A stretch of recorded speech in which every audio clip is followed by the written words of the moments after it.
Lokacija v Boštanju je za manipulativni prostor prevozništva idealna tako glede prometne rešitve kot vpliva dejavnosti na okolje.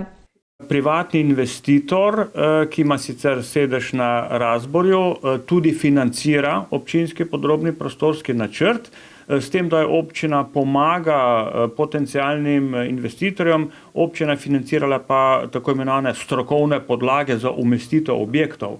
Dejavnost glede na meritve hrupa in izpustov avtobusov, večinoma gre za mednarodne proge, ni moteča za okolje, kažejo strokovne podlage.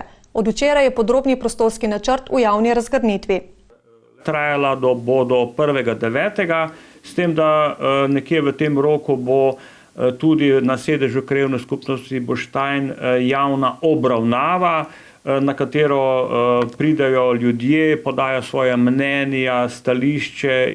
Podjetnik bo z gradnjo začel takoj, ko bo to dopuščal zaključen postopek za pridobitev ustrezne dokumentacije, kar pa včasih traja. Sicer pa je zdaj, potem ko so se na sevniški občini nekaj let pripravljali na obnovo kilometra ceste skozi Metni Vrh, cesta preplaščena, stroške pa bodo dobili povrnjene iz državne blagajne. Urejajo še cesto do pokopališča, ki do sedaj ni imela pločnika in javne razsvetljave. Za najbolj zanemarjeno cesto v kraju, to je tista pri železniški postaji, pa imajo rešitev, a drugih potrebnih pogojev, da bi se lotili obnove, ni.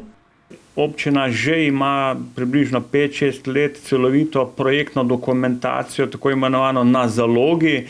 Dejansko lastništvo zemljišča je od Slovenskih železnic in z njimi zaenkrat še nismo prišli do nekega pametnega odgovora glede odkupa zemljišča ali pa kakšnega drugačnega prenosa zemljišča na občino Sevnica.